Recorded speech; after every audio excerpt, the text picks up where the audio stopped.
recevons sur ce plateau l'artiste Ephraïm sur le titre L'Éternel est bon.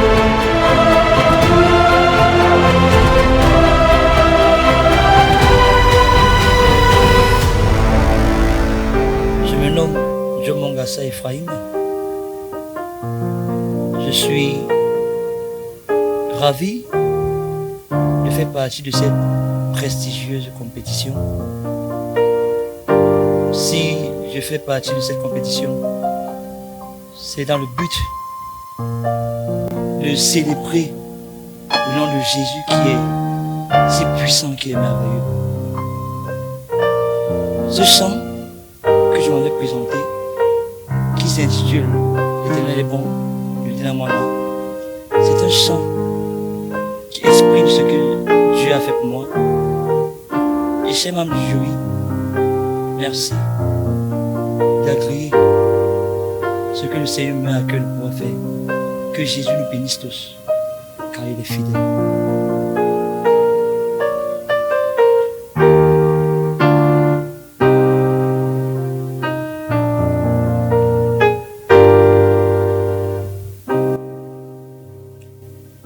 Et mon âme te loue, et mon âme t'adore, et mon âme te loue, car nul n'est comme toi. C'est un chant nouveau qui monte dans mon cœur, un cantique d'amour pour mon seul sauveur. Il m'a pris de loin, il m'a lavé et il m'a racheté et placé à ses côtés. Non, je n'ai plus peur de rien, je ne crains plus rien, car le bon berger est de mon côté. Et même les ténèbres n'ont plus aucun pouvoir sur moi, car la clé de la mort, c'est mon Jésus qui la tient.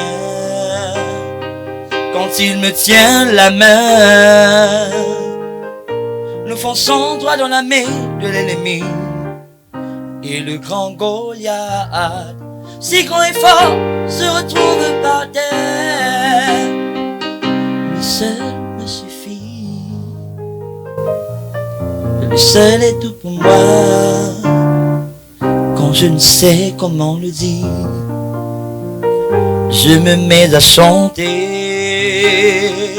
L'Éternel est bon, l'Éternel est bon, l'Éternel est bon. Il est bon pour moi. L'Éternel est bon, l'Éternel est bon, l'Éternel est bon. Il est bon pour moi.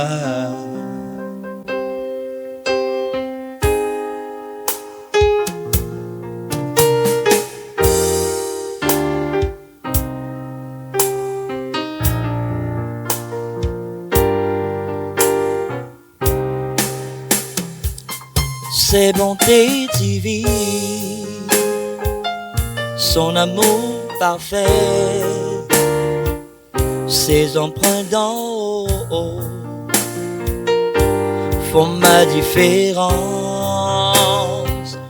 Je ne suis qu'un fils et lui il est mon papa, papa.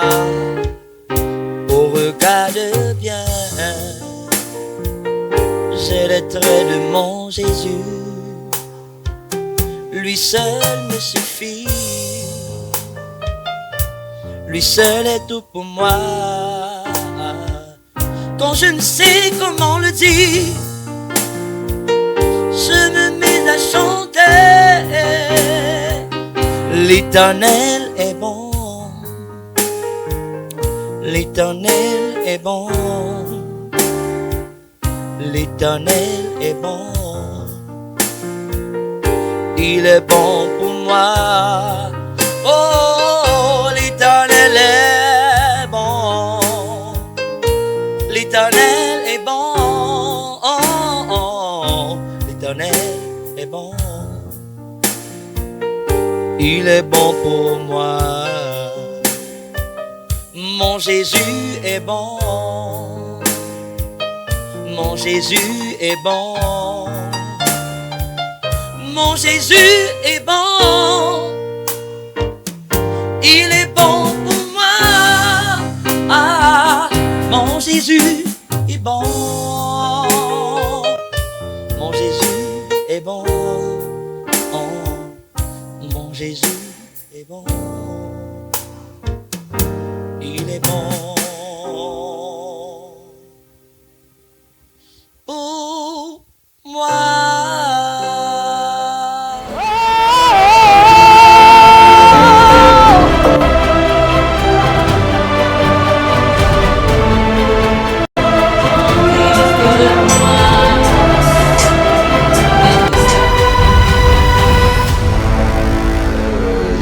L'Éternel a été une fois de plus bon avec toi, frère, parce que voilà, il te donne d'être sélectionné, retenu pour la suite de la compétition. Alors, nous t'avons écouté de fond en comble. Alors que nous avons fini de dire bravo parce que tu es retenu, nous t'invitons à faire un tour dans notre Moulinex pour décortiquer les bichets qui doivent absolument quitter ton parcours artistique ou encore musical. Voilà. En ce qui me concerne personnellement, j'ai aimé ta prestation en fait. J'ai vu quelqu'un qui chante depuis quand même un moment. C'est pas ta première fois de chanter.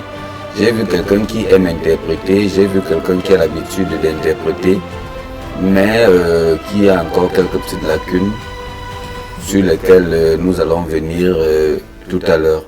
Mais la première chose que je retiens et qui ne m'a pas plu, c'est cette casquette-là. Tu chantes devant l'Éternel des armées avec une casquette sur la tête, ça c'est le truc des artistes. Les artistes gospel, cette expression même qui n'est même pas chrétienne, parce qu'il n'y a aucun endroit dans la Bible où on parlera des artistes gospel. Dans la Bible, on parle des chantres de l'Éternel. Et l'un des principaux chantres de l'Éternel, c'est le roi David. Et l'humilité l'a beaucoup caractérisé parce que il a passé le temps à élever Dieu. Élever Dieu. Quand tu lis David, tu vois quelqu'un qui s'est effacé pour que Dieu soit grand. Il s'est dit, comme la Bible dit, je crois que c'est Paul qui dit, il faut que je diminue pour que lui, il croisse. Donc, c'est à ça qu'on s'attend quand il s'agit d'un chanteur de l'Éternel.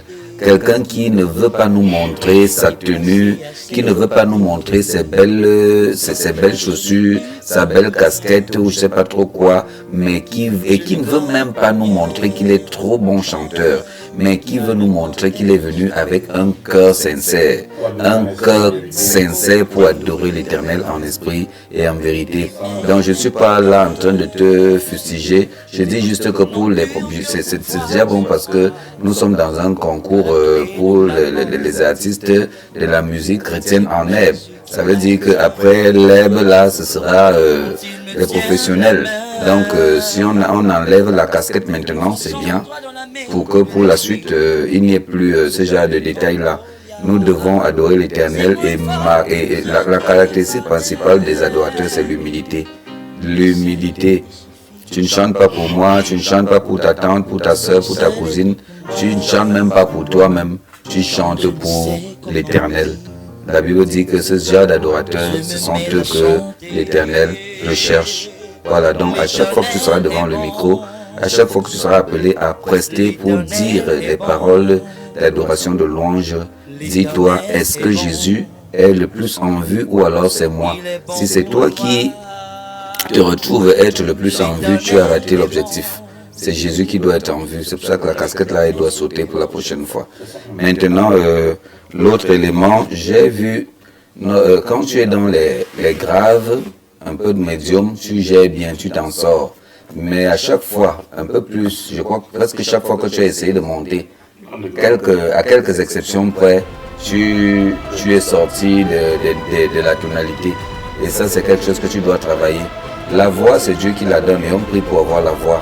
Et quand on a la voix, on doit savoir épouser sa voix. On doit savoir connaître les limites de sa voix. On doit savoir jusqu'où on peut monter, jusqu'où on peut descendre. Et quelles sont les erreurs à ne pas essayer, même si on te donnait 100 000 pour les essayer. Surtout quand tu es déjà sur scène pour de vrai. Tu vois. Donc, et maintenant, si tu réalises que tu n'arrives pas à atteindre certaines notes, on n'essaye pas les notes qu'on n'a pas pu atteindre à la maison, on ne les essaye pas sur scène. Les notes, on les essaye à la maison. Les tonalités, on les essaye à la maison. Les jeux de gamme, des accords, on essaye ça à la maison. La gestion des aigus, des graves, des majeurs, ça s'essaye à la maison. Parfois même dans la chambre, avec tes écouteurs, tu fermes tout et tu te bats là-bas. Maintenant, tu vois, est-ce que tu as pu? C'est pour ça que quand tu commences, avant de chanter, tu t'accordes avec ton musicien pour voir est-ce que la tonalité qu'on te donne, on appelle vulgairement ça la gamme, mais en fait c'est la tonalité. Est-ce que c'est la bonne tonalité qui va te permettre de t'exprimer de fond en comble sans être bloqué par quelque chose? Je sais pas, je crois que tu me comprends. Parce que quand on a réussi à trouver la bonne tonalité, je veux te dire que le même chant, tu peux le chanter en do. Tu fais n'importe quoi, on te donne ce même chant en la ou en la dièse ou je sais pas, ou en mi, bé, je sais pas, fa bémol, tout ce qu'on veut, on peut te donner le même chant dans une autre tonalité, tu te retrouves être plus à l'aise. Tu te retrouves plus à l'aise que dans une autre tonalité. Donc le choix de la tonalité détermine aussi les choses. Parfois on accuse la voix alors que la voix n'y est pour rien. C'est juste qu'on a pris la mauvaise tonalité. Mais quand j'ai suivi la façon dont tu as chanté, je pense qu'il n'y avait pas un problème de mauvaise tonalité. Il y avait plutôt un problème, comme je ne connais pas le chant, peut-être que tu as voulu faire ce que celui qui l'a chanté a l'habitude de faire. Et donc à chaque fois que tu as voulu monter, tu t'es écrasé. Et tu t'es écrasé, moi si quelque chose, il y a plusieurs façons de sortir. C'est pas parce qu'il est monté dans une sortie que tu dois sortir à montant. Tu dois sortir à montant. Si quelqu'un dit, je sais pas, je prends un exemple, hein. L'Éternel est bon. Et toi tu sens que tu ne peux pas faire ça. Mais tu peux descendre, hein. L'Éternel est bon. L'Éternel est bon. C'est la même chose que l'Éternel est bon. La note là, quand on va la plaquer, c'est la même note. C'est la même note, sauf que dans la façon de chanter, tu as été plus à l'aise dans une et moins à l'aise dans l'autre. Donc, l'Éternel est bon. Si tu vois que ça te dérange, tu fais tu fais la bonne chérie. C'est ça le bon acteur, le bon artiste. Parce qu'on est des chanteurs, mais nous sommes des artistes. Quand je dis artiste, je veux dire que nous pratiquons un art, c'est-à-dire la musique, la chanson, mais pas les artistes dans le contexte mondain. Donc le bon artiste, c'est un bon tricheur, si je peux appeler ça comme ça. Donc au lieu d'aller faire un truc où la voix va être écrasée, tu sors quelque chose qui montre que tu maîtrises. Tu maîtrises. Ça veut dire que l'auteur peut avoir fait une sortie en soprano et toi tu peux faire une sortie en alto. Mais maintenant, il faut savoir quitter, ou en ténor, oui, il faut savoir maintenant quitter la soprano pour l'alto sans blesser là, sans violer la chanson, sans violer la musique et sans faire du mal à nos oreilles. Donc je crois que c'est à ça qu'on va travailler prochainement. Sinon le reste, j'ai tout. La métrique, tu gères bien le temps, tu gères bien la métrique, tu gères bien. Et puis même l'émotion, tu nous transmettais l'émotion, mais sauf que ta casquette faisait que ça me mettait mal à l'aise.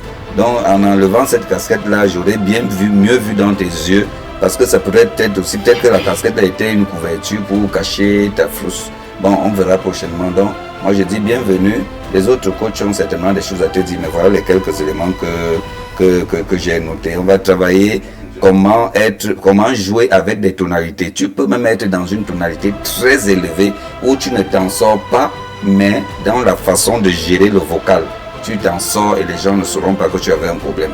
Comme moi je suis grave, je suis baryton, donc je gère beaucoup avec les médiums et les graves. Je t'assure, tu me donnes un chant, peu importe la tonalité, je chante ça, je personnalise. Et personne ne verra que j'ai eu un problème. C'est moi qui saurais que, mais la gamme là, ou bien la tonalité là, c'était quand même élevé, hein. Mais je vais te sortir ça à ma manière. et la personne va dire, mais on se dit de telle sorte que quelqu'un pourrait dire, mais c'est mieux de chanter ça comme Charles a chanté, alors que quand l'autre va chanter ça avec ses aigus, ce sera aussi merveilleux. Donc il faut savoir épouser la chose et la rendre à faire de la difficulté une opportunité. Bon, c'est des choses qu'on va apprendre au fur et à mesure que on va travailler au courant de la compétition. Que Dieu te bénisse. Ok, Ephraim, beaucoup de courage à toi. Au niveau de la justesse, je n'ai aucun problème. Tu sais, je suis assez sensible en ce qui concerne l'esprit. Et je vais beaucoup parler de l'émotion transmise. Tu sais, Jésus a dit à une femme que l'heure est déjà venue où les vrais adorateurs adoreront le Père en esprit et en vérité. Pourquoi la vérité et pourquoi le cœur? Il faudrait qu'à chaque fois qu'il te sera donné de chanter, d'élever la voix pour que la gloire de Dieu descende. Parce que c'est ça la mission d'un chantre, hein, Ephraim. Le chant n'est pas là pour distraire les gens. Le chant n'est pas là pour faire danser les gens. Mais le chant est là pour faire descendre la gloire de Dieu. Alors, c'est pourquoi Jésus parlait tantôt de l'esprit et de la vérité. Parce que la vérité implique le cœur. Et l'esprit, comme Charles l'a dit, tu cesses d'exister. Tu laisses le Saint-Esprit te conduire. Et pendant ta prestation, j'ai vu quelqu'un, en fait, qui était conscient de ce qu'il faisait, qui avait la maîtrise de ce qu'il faisait. Et je voyais le Saint-Esprit, en fait, se balader et cherchant, n'avait pas comment je vais appeler ça? Le Saint-Esprit avait du mal, en fait, à t'utiliser. Tu vois? Donc, le conseil que je vais te donner, Ephraim, cherche la présence de Dieu. Tu peux rien faire sans cette présence-là. Et Dieu a dit qu'il siège au milieu de la louange et de l'adoration. Cherche la présence de Dieu avant toute chose.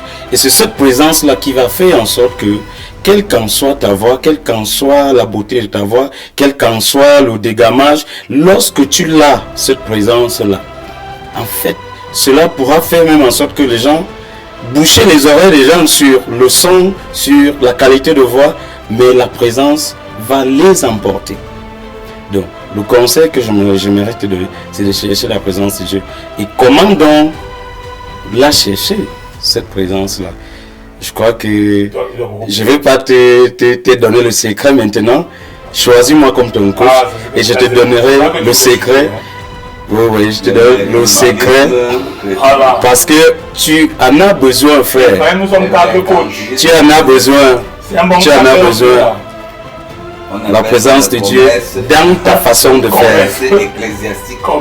Dans ta façon de faire. Et tu vas remarquer qu'à chaque fois que tu vas manifester la présence de Dieu, tu sais, ceux qui t'écoutent, que ce soit derrière les caméras, que ce soit derrière, je sais, la télé, les gens ont des difficultés, les gens pleurent, les gens ont des problèmes. Donc, ta voix, en fait, doit aller en mission pour guérir et redonner la vie à toutes ces personnes qui t'écoutent.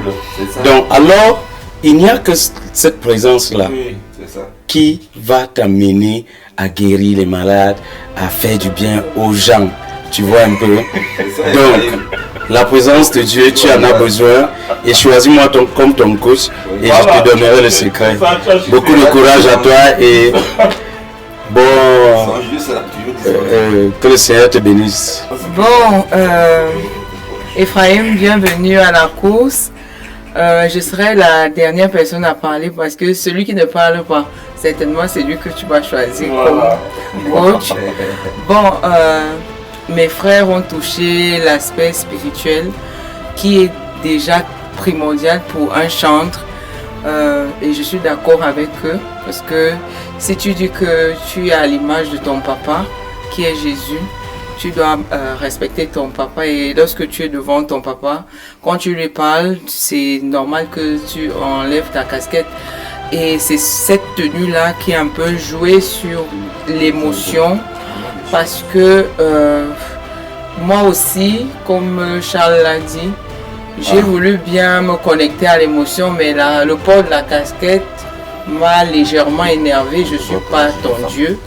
Parce que on dit souvent aussi que la vie ne fait pas le moine, mais nous savons dans l'éducation chrétienne que le respect, c'est la base. Donc, moi, je vais un peu rester sur l'aspect technique. Déjà, sur le choix de ta chanson, c'est une chanson de Dewa Moana que je connais bien.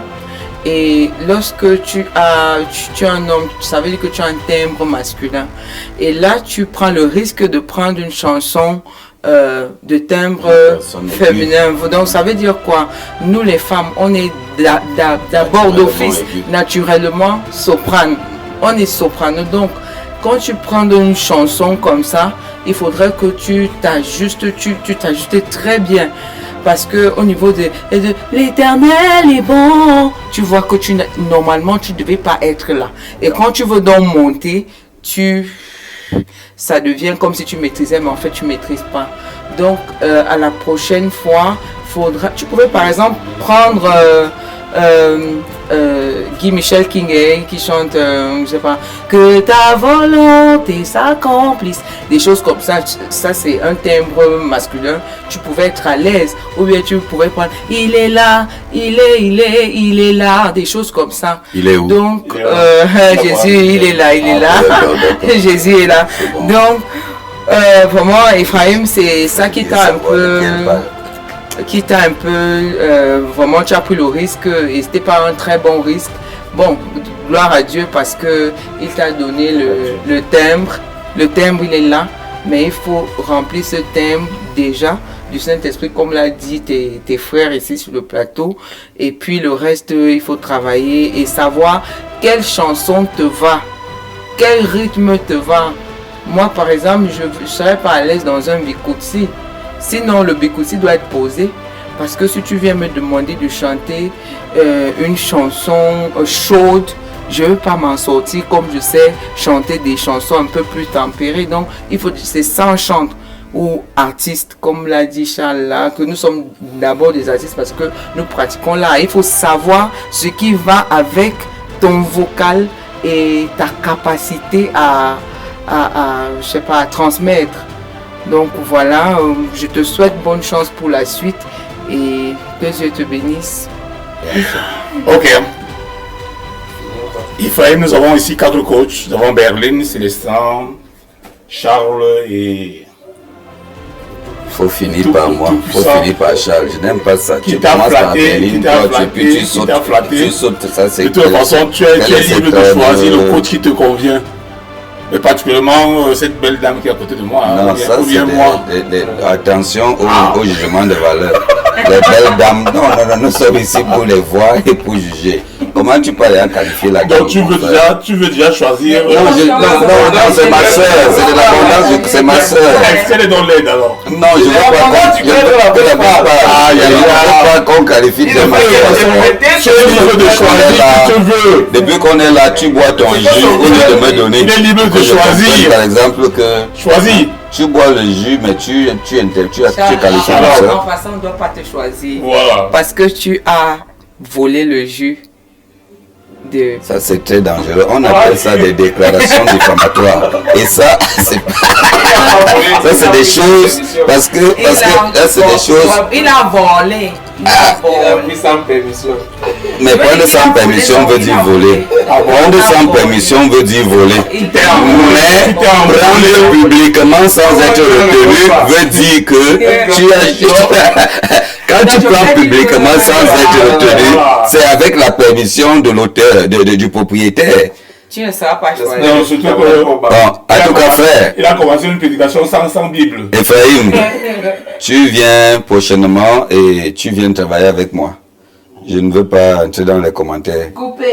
Coupé.